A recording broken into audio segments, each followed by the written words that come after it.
Hello, Shari. Hello, Carmen.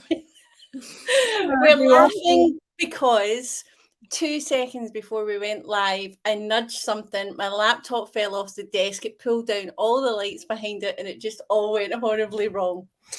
But we're still here, aren't we, Carmen? We're here. We've got the lights back up. All is good. Yeah. I'm loving your fairy lights. They're gorgeous. Oh, thank you. They are actually still up since Christmas. Yeah. That's how the housekeeping goes around here. I just said to Carmen before we came on air, I feel like I just stepped out of a Bananarama tribute act. I don't know what's going on with my hair. I look completely 80s. I'm wearing leg warmers under the desk as well. Which is roughly how long we've known each other, actually, yeah, isn't it? just about since the 1980s. Yeah. It's the fact we've known each other since our babies were newborn and they are now fully fledged adults. So we have had a lot of that pain together, haven't we? And a lot of laughs. Yes, absolutely. So, for those of you who don't know, it's like Carmen and I, we've been friends forever, since dinosaurs roamed the earth. And we meet every month in a cafe in a local furniture store and of the Swedish nature. And we meet there every month, and we profess that it's it's glamorous writer life, but actually we just sit in a corner and drink coffee and eat cake and just have a moan about everything, have a giggle about everything, have a chat about everything. So this is just a normal day for us, isn't it? Yeah, minus the cake, really. Minus the cake and the coffee. And the free refills that you get into an anxiety attack about and have to say to the woman, are these definitely free? I don't want to accidentally steal any coffee I've got from such a paranoia of me turning out that we go for a free refill and it's not free. I don't know why. I just have. So yes, Cameron, I always go up to ladies, say, I've just taken my free refills. They probably go, oh, there's that batty lady again, the eccentric one who feels the need to tell us she's taking a refill. Anyway, book stuff. We're going to talk about book stuff today. We're going to talk about books. The Woman Who Ran for the Hills is amazing. Thank you. Amazing. I loved it. I know we've been reading each other's books for, oh my goodness, decades, but I love this one. Tell me what gave you the idea for it?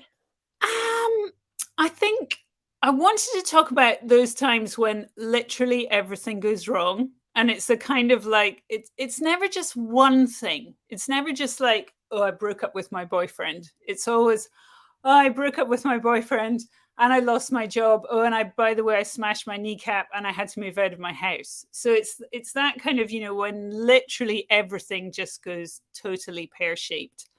But in saying that, I wanted it to be funny, not sad, because I think when things just go so wrong, seeing the funny side of everything is sometimes just the only way you can get through it. It's like you actually have to put yourself in a situation where things are so silly and you have to laugh at yourself or you really will just fall to pieces. So yeah, it's about kind of taking care of yourself. And the heroine likes to read a cookbook and have a long bath and putting yourself in a place where you feel a bit safe again and you can kind of put yourself together. And yeah, as I say, it's a funny book about sad things. And about going back and undoing some of those mistakes, because sometimes you think, oh, I can never go back and sort that out again, but actually you can. And yeah, ultimately things end up in a nice place, as they usually do with our books, because let's face it, there's enough rubbishy stuff out there without forgetting about happy endings. That's your bingo barking. It is. So I knew Carmen's dog bingo. You can hear him in the background. Yeah, someone's under instruction to take bingo out. Do you always have a happy ending? Think so. Yeah, I think so. Can't think of any books that don't at least have, well, actually, I can think of one, but it's a bit of an exception, that at least has a kind of like, we've reached a place of that's better than it was. Yeah. Yeah. I don't always books the typical happy ending. One Day with You, I did tie up a lot of loose ends, but I'm not going to give any spoilers. It drives me crazy when I read reviews with spoilers in them. But I didn't tie it all up in the neat In bow a that bow.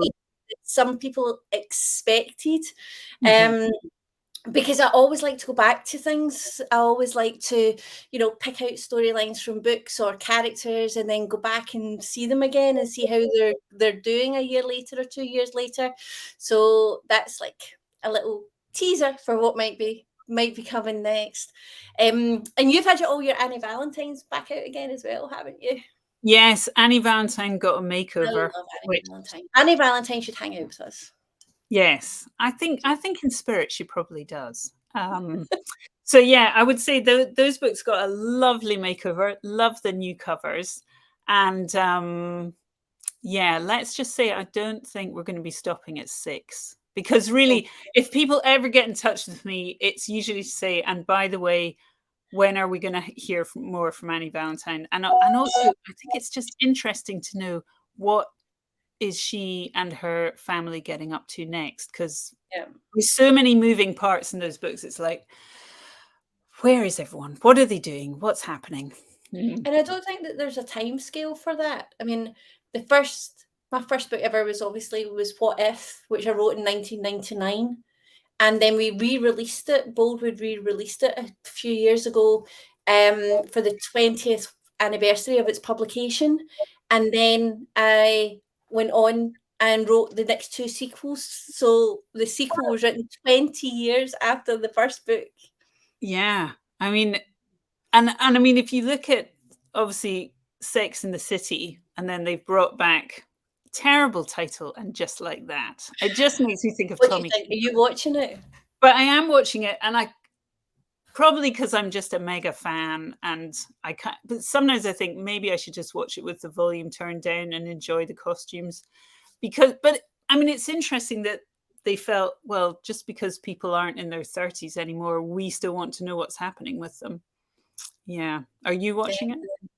Oh, of course. I don't always love it, but I'm watching it because No, can't exactly. not. What would we talk about in IKEA? We were talking about that, Carmen. I just want to say hello to everyone. Hi, Grace. Hi, Elspeth, Ian, Lorraine. We will take any questions that you have if you just pop them in the comments. We'll answer any questions you've got about books, about writing, or about anything else that you would like to ask us. Elizabeth dropped a comment. If you weren't an author, what would you like to do? You'd be something really sensible. Well, I do have an ultra sensible day job some of the time. Yeah, yeah. you Writing you have very always been the grown up in our relationship. yeah, I really did always want to be a writer, and you too. Yeah, I'm always. really from tiny, from like I Yeah. remember putting some when I first learned my letters, putting them together on a page and taking them to my mum and going, "What does it say? What does it say?"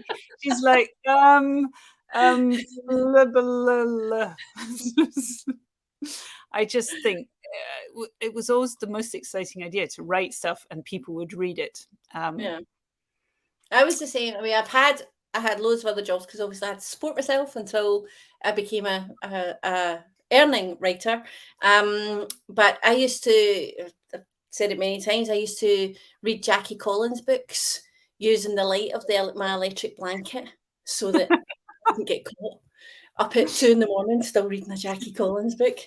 And I spent my whole life sweating because I've got the electric blanket on in the middle of July because I need to get this book finished, but I don't put the light on because I get caught reading it.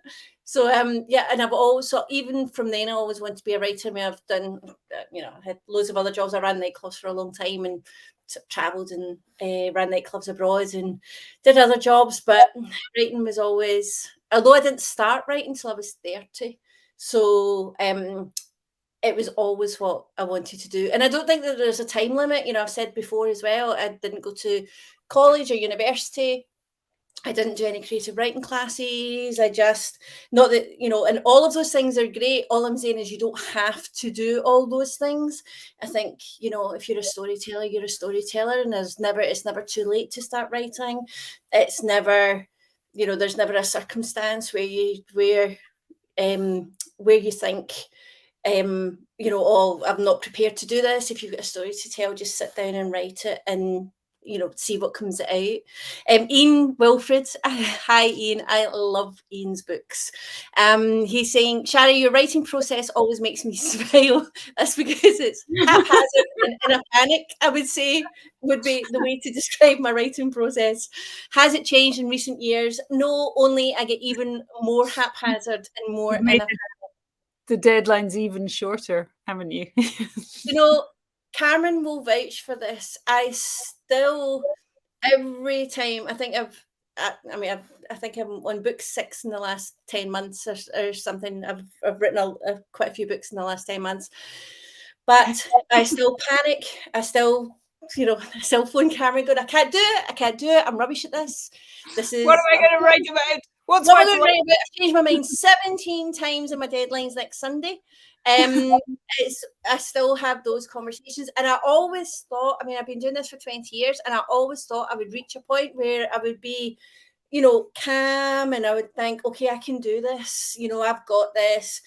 I know exactly what I'm doing, and I'm organized, and I'm all of those things, and I've never reached that. I've never reached that point. I still panic. I still get an idea for a book, and then I start writing it. And I write books in a short period of time.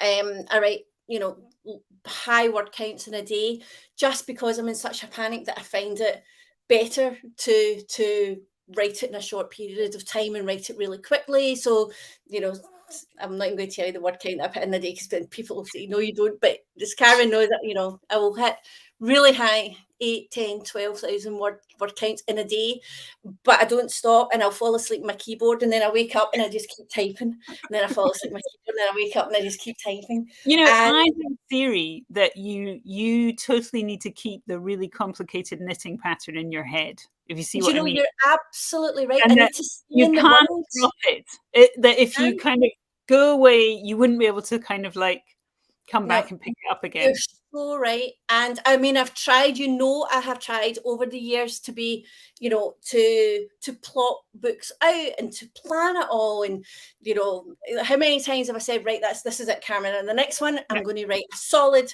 2,000 words a day, and I'm going to be organized, and I'm going to know exactly what's happening. And then every single time that all just goes by the wayside, because my brain just goes in a different direction. And so, yeah, haphazard and panicking, Ian. It's only got worse. It's not getting any better. And I think the kind of 24 hours format, or quite a kind of short time period, works just so well in your books, because you've got you start reading and you just have that urgency. It's probably your writing urgency translating into reading urgency. Gotta get exactly what it is. Because in that one day, I feel like I'm living that one day with the characters. So I don't mean that to sound pretentious, but that's the way it feels. So I stay in the one room. People just put food at the door, and my lovely husband, the first thing I ever did when my kids were wee was teach them how to safely make coffee. And they would just put things outside the door, and I do that. And then I literally type 18, 20 hours, fall asleep, wake up, start again. And I do that for as long as it takes to finish the book. And sometimes it goes great. And then what happens is, I was explaining it to someone the other day, I feel like it's a bungee jump. You know that way when if you're at the top of a bungee jump and you're standing at the edge, and that's when the panic is really high. And as I say, writers who plot, they've got all mapped out, and that just doesn't work for me. I just have to stand on the edge of the cliff. My heart's racing, and I'm panicking, and I'm convinced the story isn't going to work, and I'm convinced that it's been a fluke that I've managed to write as many books that I have, and I actually can't do this job, and I should really get another job, and why do I do all this? And then I get to a stage where I don't know, something in me just clicks and I step off, and then I just start typing and I don't stop until the book's finished. And it's the most unhealthy, panic-ridden way to write a book. But you're the opposite. So tell us your writing process, because you're the organized Well, one. I mean, I do a lot of planning. I do a whole, like, here's the See, synopsis, here's opposite the attract, chapter by Carmen, you. chapter, here's who's talking then, here's, like, how this all ties together. But, I mean, I have to say, if every single thing was nailed down, I think it would be boring to write, because you would have kind of gone through everything and gone, well, yeah, I've worked it all out now. Yeah, How am I even going to be bothered to start?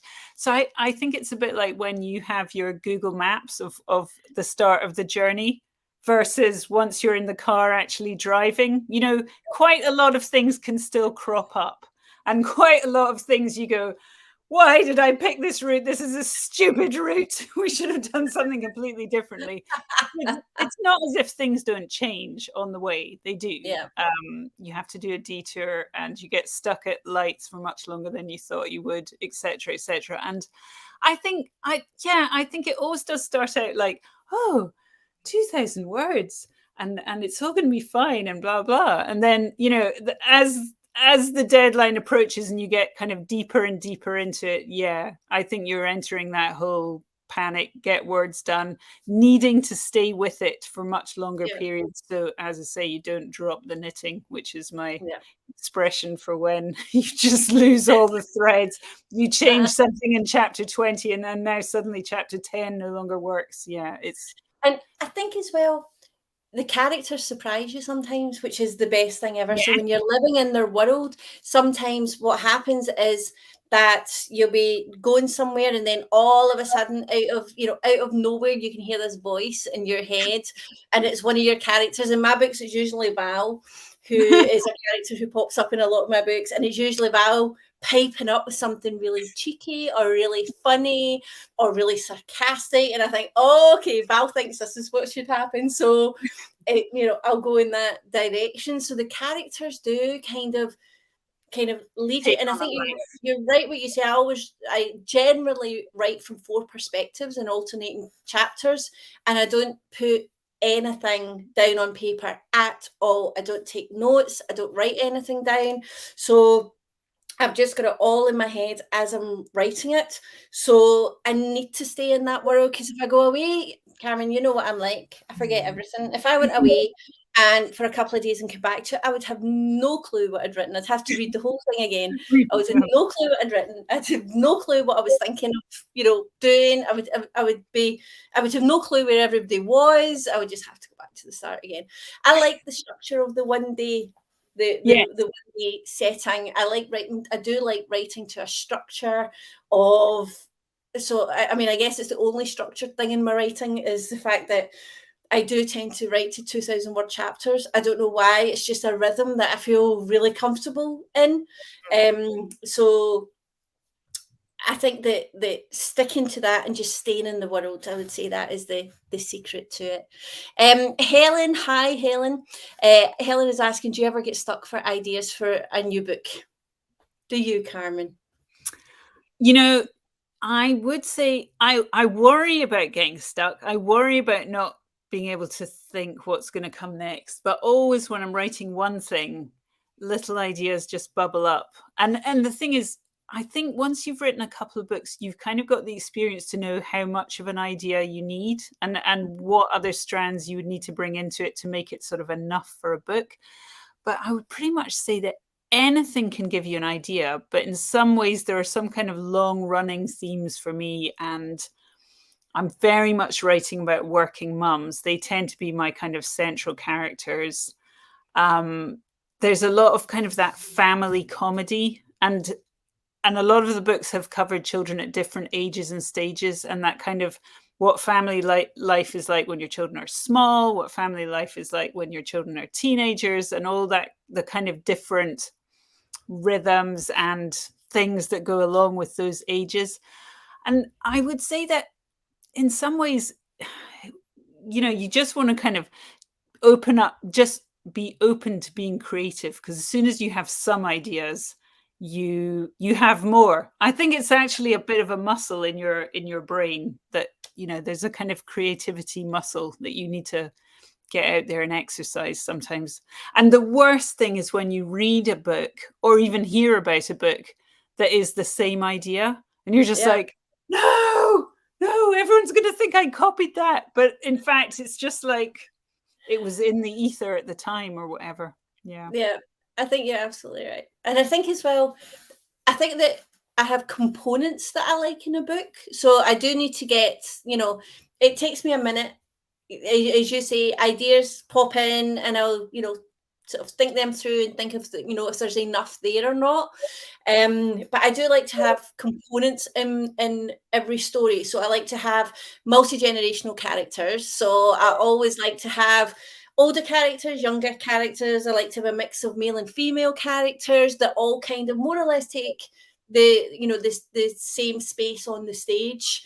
I don't very often write just from one character's perspective. I suppose the Carly Cooper books, What If, What Now, and What Next, they were sort of, Carly's world, but in general, the books tend to be split equally between sort of four perspectives. So I always have components that I like to fit in and things that feel familiar to me, like Val or Bernadette, or just, characters that I like to pop back up whenever I feel somebody needs a word of wisdom. But you're right on the ideas, because I have to say, a couple of weeks ago, Carmen and I were in IKEA, and as we were, and so we got chatting, and I don't want to give any spoilers, but we were having a conversation that spurred an idea. So then Carmen says, "Oh, and we could do this, in that storyline, this could happen." And I was like, yep. And then that could happen. And then what about if that happened?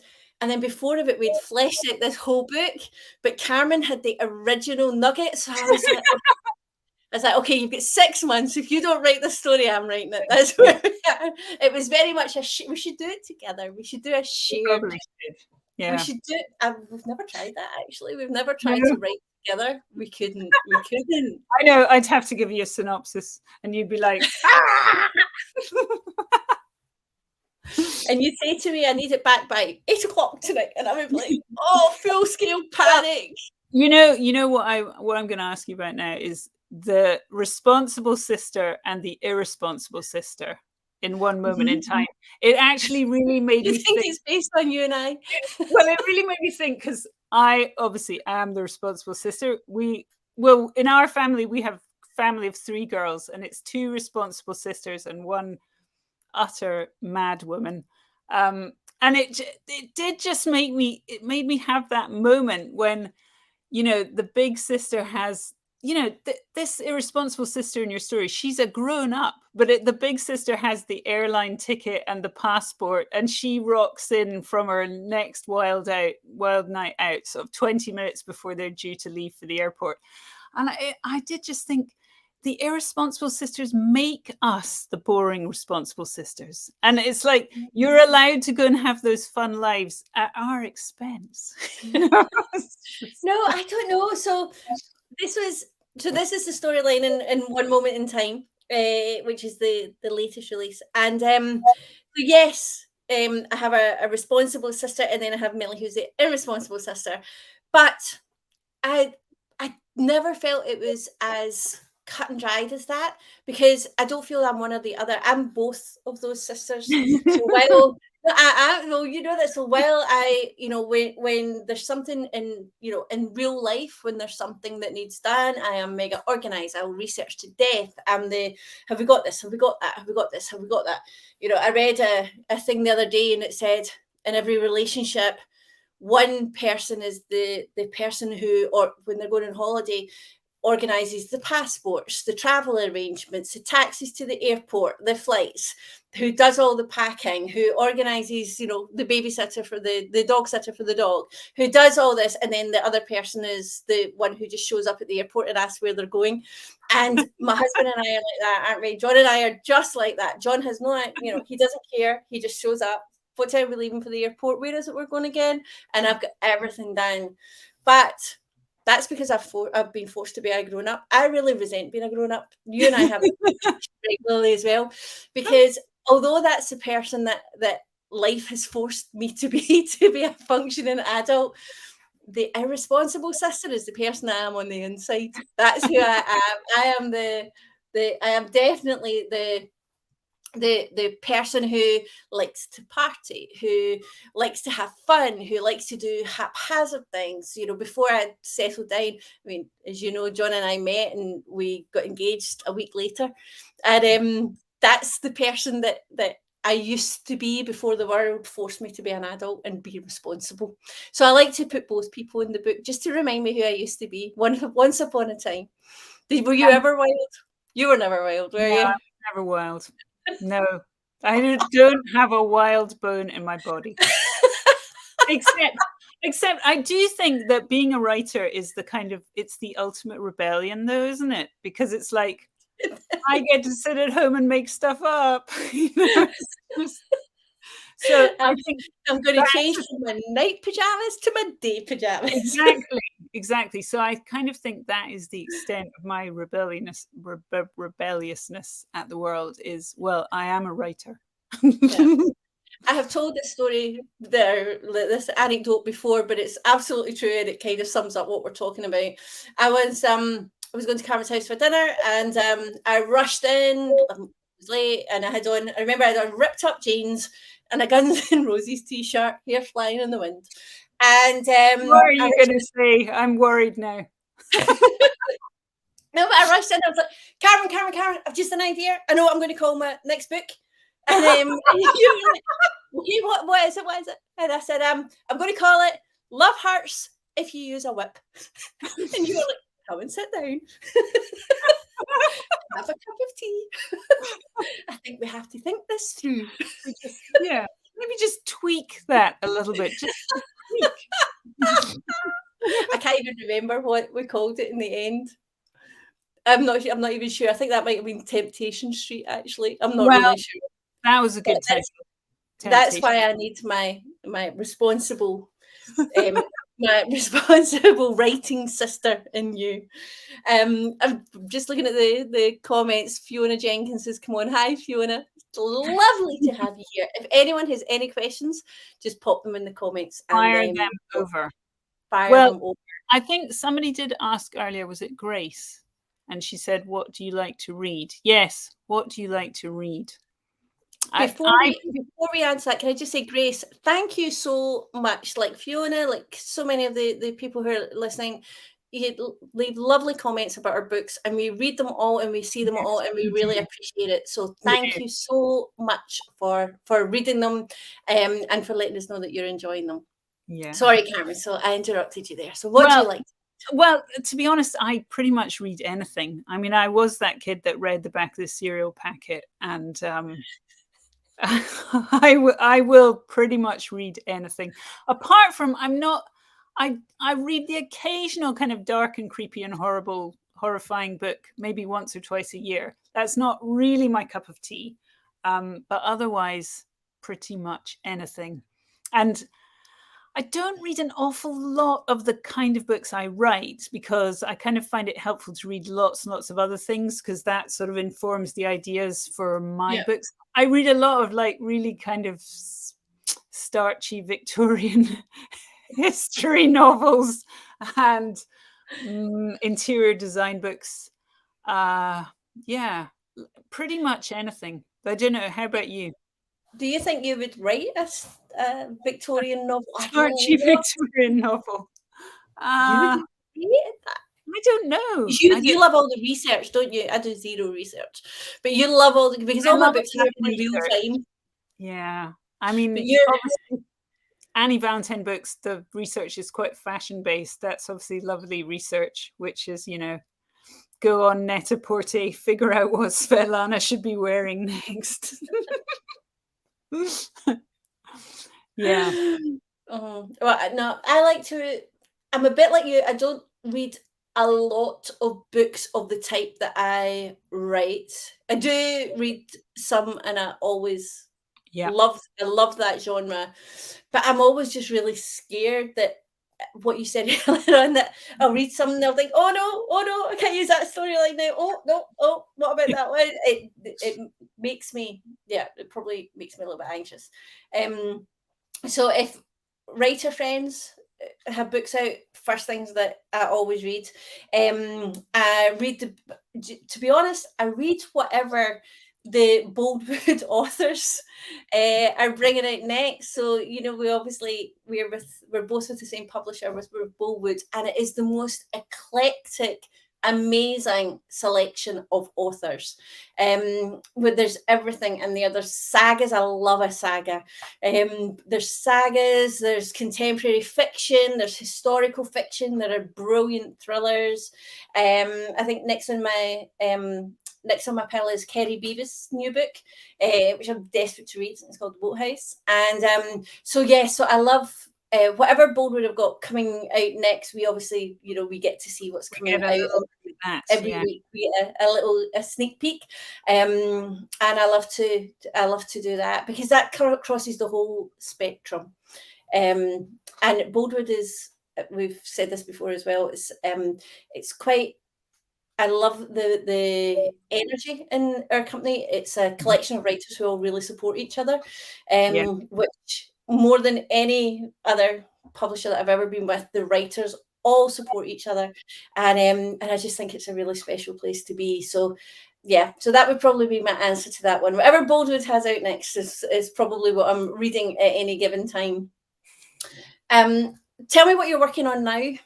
If it's not that idea we came up with in IKEA last week. No, it's not that idea. It is. The clock's ticking. Just saying. 6 months and then I'm writing it. Yeah. So the thing I'm working on right now is Annie Valentine book 7. So that is slated for next year. Very early. How has it been back with Annie? Well, it doesn't feel like it's been that long, because in the process of making over books 1 to 6, they had to reread them all, re-edit them all. So I kind of feel I did all my diving into the world earlier this year. And I have to say, I really enjoyed it. I mean, it's a fun world where funny things happen. And I think I maybe in the process of re-editing made her just slightly less kind of slapstick and slightly more, let's really get to the heart of her. So book 7, everyone's just a little bit older and wiser, but I decided not to go too much older. It's kind of like 2 years later, because I didn't want everyone to suddenly be grown up and you to feel you've missed out on all that time. So it kind of takes off 2 years later and is mainly set in Paris, which I think is quite an Annie Valentine place, and there's lots of things that can go wrong and to make fun of in Paris. Yeah. That sounds brilliant. And I think that there's just this lovely familiarity about being back with characters that you really, really love. Yeah, absolutely. You feel like there's a kind of whole layers of them that you can draw on when you go back to those stories. But you have obviously got another book out ahead of my next one. So you're doing the Christmas. So I have my Christmas one coming out. I'm really looking forward to hearing what people think of that one. It's a lovely cover. Do you like it? It's really Christmassy and pretty, and fabulous Caroline at Boldwood, my editor at Boldwood, who designed that cover. And so that one is that actually comes out in a couple of weeks, August 29th, I think that is. It comes out, which I know is really early for Christmas, and I know a lot of people don't like to know about Christmas books before Christmas.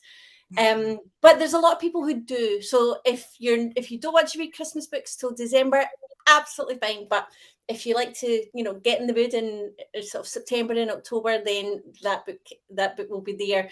But it's slightly different. It's the first time I've ever tried to write the type of book that this is. So it's told from 3 perspectives, and it is over one day, which is kind of the style that I normally write in.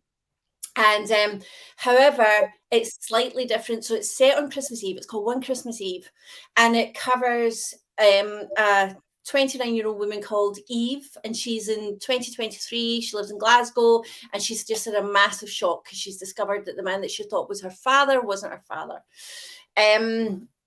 All normal, sort of in my wheelhouse up until now. Then the next character is her mum, Helen, and it follows her in Christmas Eve as well. However, it follows Helen in Christmas Eve 1993. So, and it gradually tells the story of the questions that Eve is asking in the present time. And then the third character is Eve's closest, most beloved person in the world. It's her granny, Kathy. And the story also follows Kathy over the course of one Christmas Eve that was pivotal in changing her whole future. And that's in 1968. So it's three generations of women, a gran, a mum, and a young woman in the present day.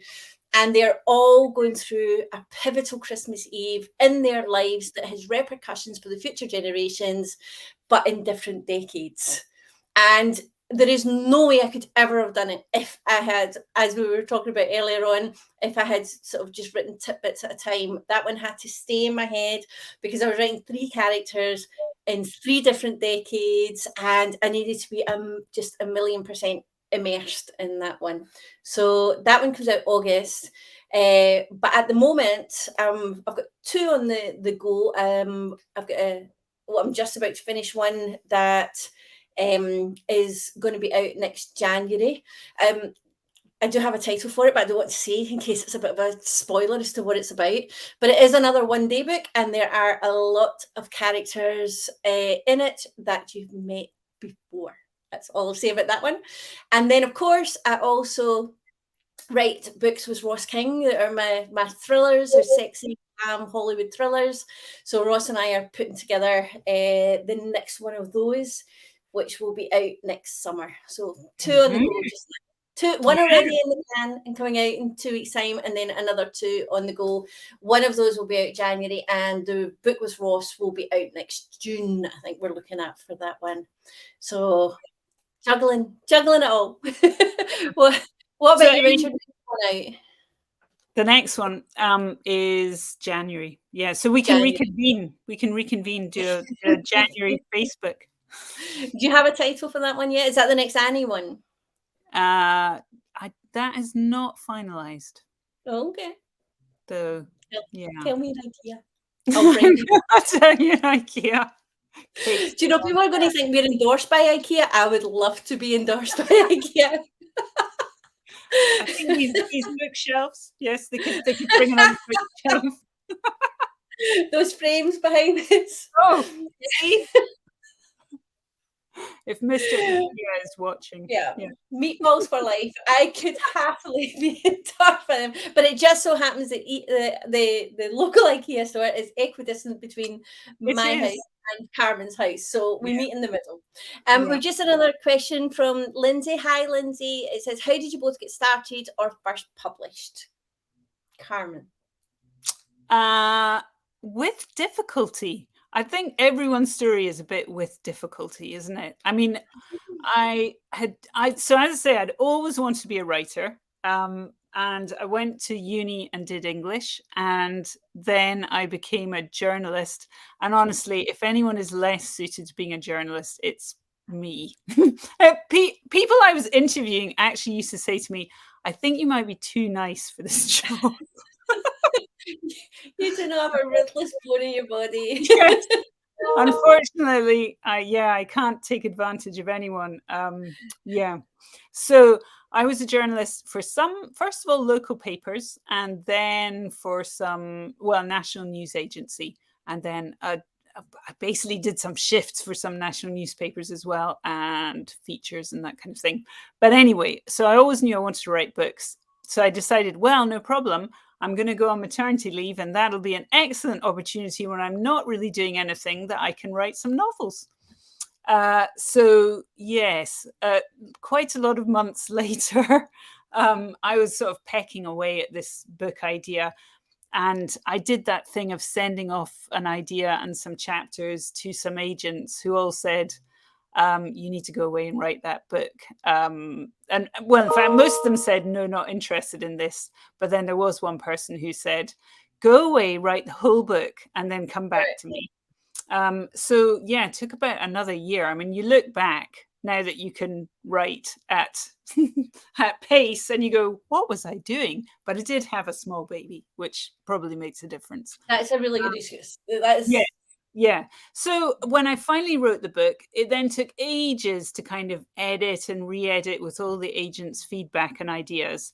And then it went off to publishers. And honestly, I mean, you would wait weeks and weeks of like dreadful, panicked waiting, and then be like, oh no, sorry, we don't love it. Is that not the best phrase in publishing?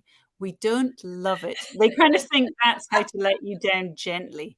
So yeah, I got loads of rejections. And then this lovely lady I think she went back from maternity leave to the publisher that I signed up with first of all. And so it was just totally up her street because it was a book all about the shock of new motherhood. Right. And she was like, oh, I'm going to go for that. And was that Queen of Bed? Yeah.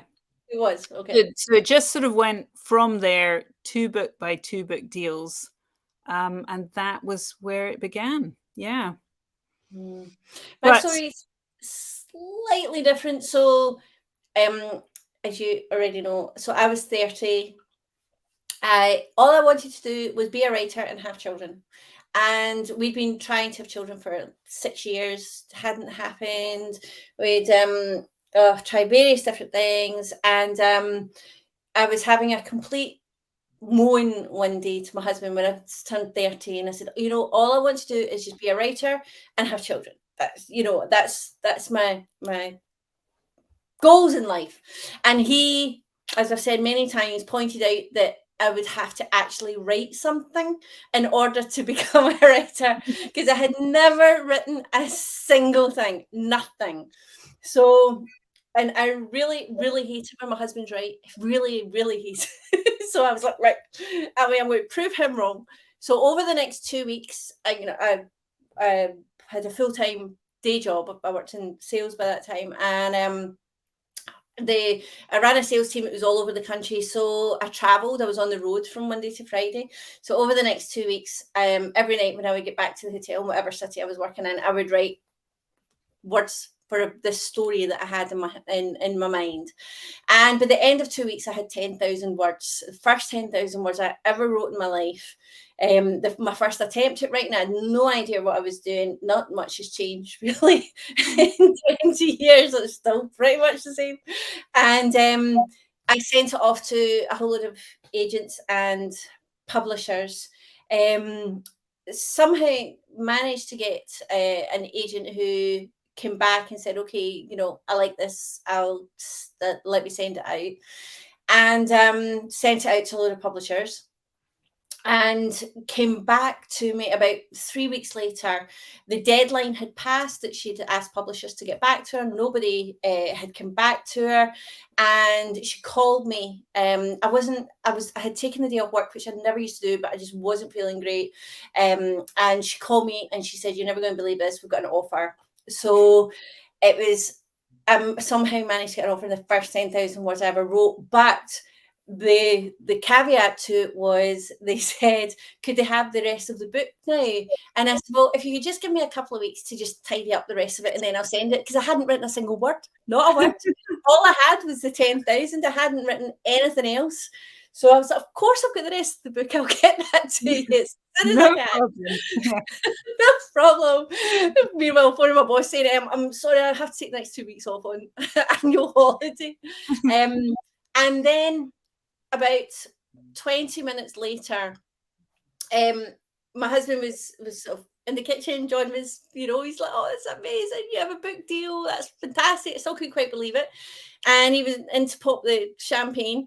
And and by champagne I mean Lambrusco, £2.98 with a screw top, and the fizzy wine. So in the meantime, I just wasn't feeling great at all. And, I'd been trying to have children for about 6 years. And when you're doing that, you have, boxes of pregnancy tests in the bathroom cupboard. So I still never know what made me do it, but I thought, did a pregnancy test and it was positive. So John, put the wine away. So in the space of 20 minutes, my whole life changed. I couldn't even have a glass of wine to steady my nerves. And it was just the best thing ever. Everything happened in the one day. And then so my oldest son Cal, he was born 8 months later, 9 months later, and the book came out just a couple of months after he was born. So it was and then the following year I wrote another book, and completely out of the blue fell pregnant again just 8 months after I'd given birth to my first child. It was like, buses, all those jokes. And I thought, my God, if it carries on like that, then I do a book and a child every year, and I'm going to have to buy a van.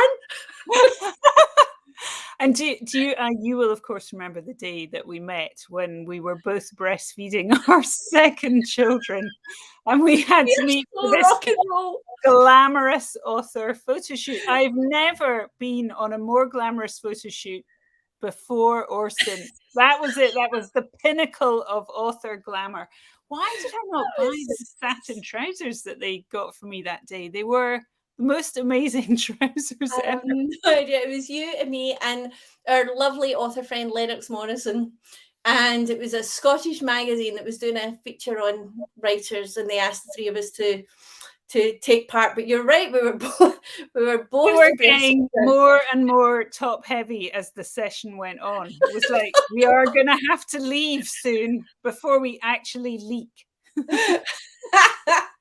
Yeah, I mean, I don't think that ever happened to, like, Jackie Collins and Danielle Steele. They never did a joint photo shoot where they're like, okay, breastfeeding babies, this is crazy. Oh, it was a million years ago. It was so much fun.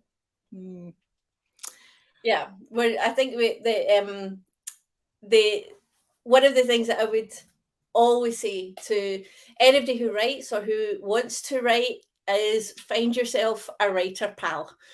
Whether it's somebody who just wants to write or somebody who's already writing, because honestly, 20 years we have had longer than that. Oh my goodness, 22 years. We have had so many ups and downs, and there have been.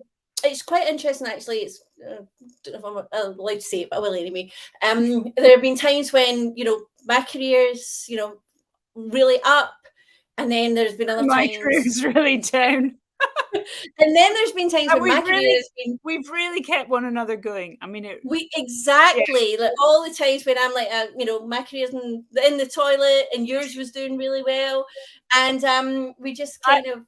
I'm gonna show you a pie chart I made, because I am the sensible one. That sums up the difference between us right there. The only pie in my life comes from Greg's. So this is a pie chart to illustrate my feelings about Shari's amazing success. Okay, so this is totally delighted. This is freaking stunned, because I know how many authors and how many books there are out there, and what you do is flipping amazing. This part is, I'm very proud to be your author friend. I'm very, very inspired, because I think, well, Shari's done it. Got to work harder and get on there. And obviously this green part is just raging jealousy.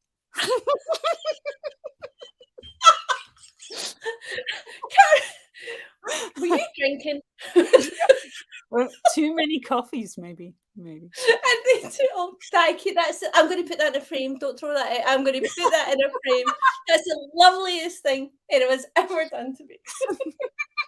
Thank you. Oh, you're very welcome. Cakes are on you, yeah. But I think it is so true that we have kind of held each other together over the years. Yeah, it is a difficult career to keep going in. But and I think you have to just keep going. You have to believe in yourself. You have to write things that you love reading. I think if you try to please anyone else, if you try to guess what's going to be popular, it's impossible. So you have to please yourself. You have to write for yourself. and accept that you can't please everyone. You have to just keep going. It's a difficult thing to do. And I think also not take anything personally. I would need a much bigger pie chart to come up with all my rejections. I've had so many rejections over the years. And even, whether it's for the books or for, movie deals or TV deals or whatever, the I've been with several different publishers. I've been with there's been times when I've had, my heart and soul just praying that a book was going to do really well, and then it would, it tanked, or then the utter shock of a book that you just write for you, and then it does really well. And so it's a really unpredictable career, and it's tough. You need thick skin, and it's not rocket science, and it's not doing anything amazing like saving lives or anything like that. But it is a career that for sure has ups and it has downs. And I remember at one point saying to you, I'm chucking it. I'm going to go and I'm going to become a lollipop lady because I can work just down the road. And I'm not doing it anymore. And then the next thing you get a phone call from a publisher saying, what are you doing right now? Because, we're starting up a new publisher or whatever. So it is definitely a career of ups and downs. It doesn't follow straight lines. So having a pal who understands and who goes through the same things or has gone through the same things, and just, that whole woman lifting woman thing. I love it. It's been a pleasure, Carmen, spending these last 2.5 decades as your writing pal. Likewise. I can't believe you made a pie chart. I'll send it to you. I'll bring it to IKEA. And I'll send you a pie from Greg's. And then that will be equal. Right. We probably should let these very lovely people go now, shouldn't we? Otherwise, we'll just ramble on. If anyone has a last minute question, type it in the comments there. But thank you so much for everyone who has joined us tonight. Well, I'm not sure that we actually got a lot of book chat done. We got some book chat done, didn't we? We tried. But thank you all so much for joining us. Thank you to Boltwood Books for arranging all this. Organizing, yep, awesome. And thank you for all the lovely comments that you've put as well. It really warms our heart. Ian says thank you for a fabber as always. Ian, thank you. Helen, thank you. Just put a comment. Grace, thank you. So to all of you, thank you so much for joining us. We will do another one of these. When will we do another one, Cameron? Well, I think we should probably do January. I don't know. Let's do a Christmas one. Christmas. Yeah, we could have mulled wine, mince pies. Because let's face it, alcohol would be a really good idea with our chat. But yes, let's do a pre-Christmas one, and that way we can just have a bit of a recap on how the year's gone and what we can look forward to next year. So and I can make a mince pie chart. Yes. So thank you, everyone, and happy reading. Hope you love the books that we have in the pipeline, and everyone take care. And see you soon.